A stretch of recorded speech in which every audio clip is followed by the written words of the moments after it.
Welcome back to Restore and Reform. I'm Sarah. I'm the owner and physical therapist of the practice, also a Pilates instructor for those of you who don't know. And you may see a guest appearance from Captain Leroy. He is at work with me today and he may pop his head in. But I want to talk to you a little bit more about my new Vivo boots. I've been wearing them a lot over the last couple of weeks as we're starting to see some cooler temperatures here in North Carolina. Still some warm days, but cooler in the evenings and mornings, particularly spending some time in them and just kind of give you my thoughts and feedback.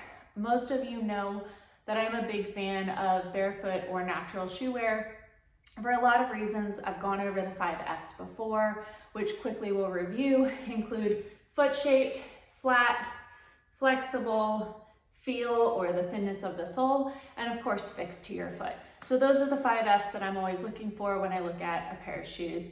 And there's a lot of reasons for that, a whole video worth of other reasons we can go into, but just to kind of look at these Vivos a little bit. So of course, first and foremost, they are foot shaped.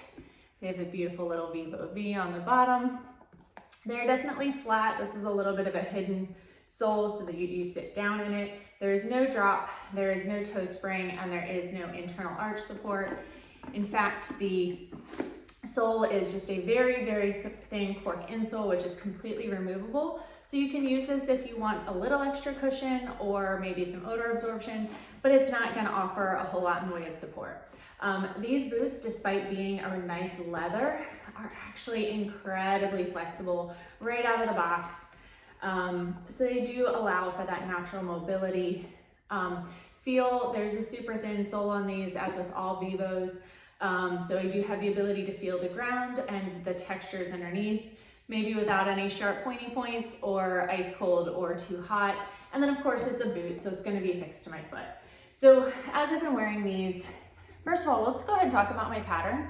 While I am a barefoot person, I do tend to drop into my second and third metatarsal a bit. So I've been working on shifting my weight over into this V and into my big toe, which you're able to see some push off coming through there. So you're able to see some feedback even of old patterns that will come forward in your shoe.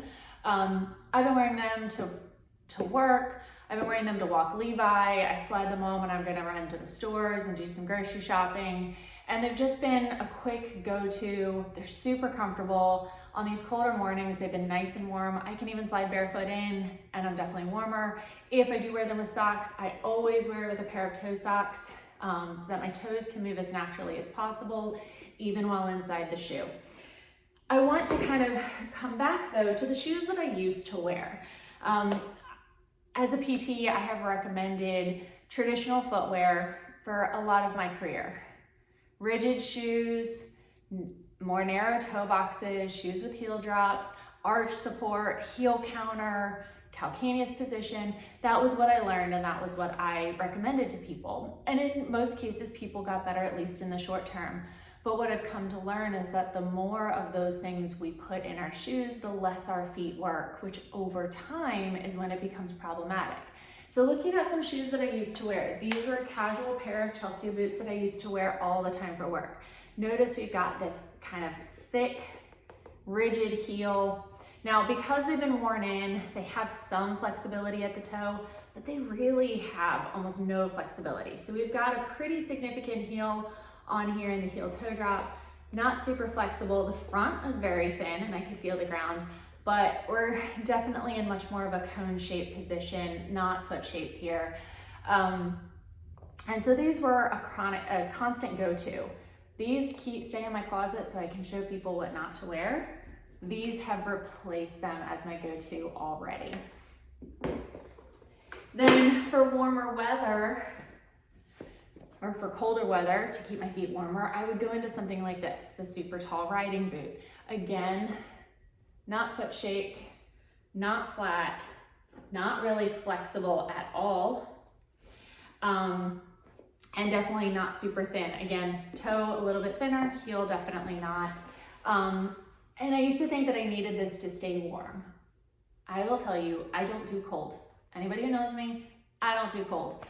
I hate being cold, I hate my feet being cold. However, the more time I have spent barefoot, the more time I spend going outside, different textures, different temperatures, I'm not noticing my feet being as cold as often. I have been barefoot in my clinic all day today, like I usually am.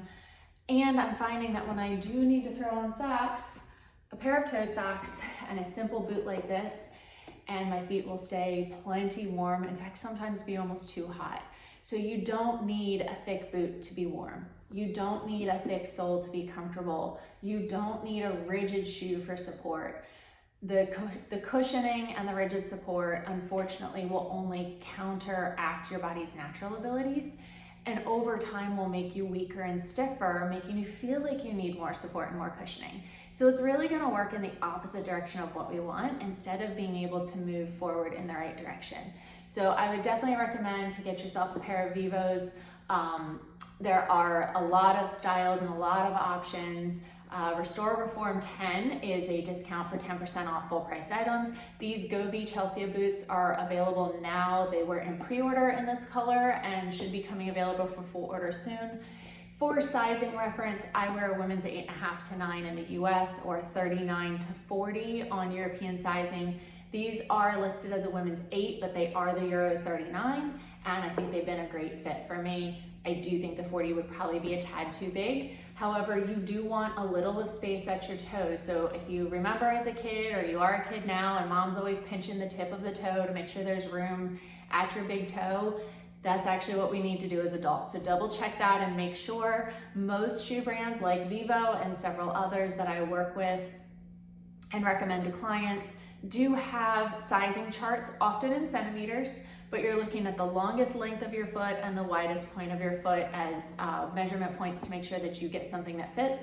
You can always pull out the insole and step on it with your bare foot to make sure that your foot fits and all 5 toes have enough room, which you can clearly see mine on there. So that's another great check. If you think your shoes fit now and you're in a standard shoe brand, mainstream shoes, I encourage you to go ahead and pull that insole out, wiggle your toes around, make sure in bare feet, not in socks feet, go ahead and step on it, and more than likely that insole doesn't actually fit your foot and the shoe is kind of fooling you.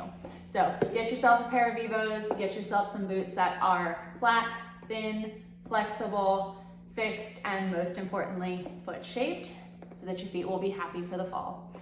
If you have any questions, drop them in the comments. I would love to answer them for you.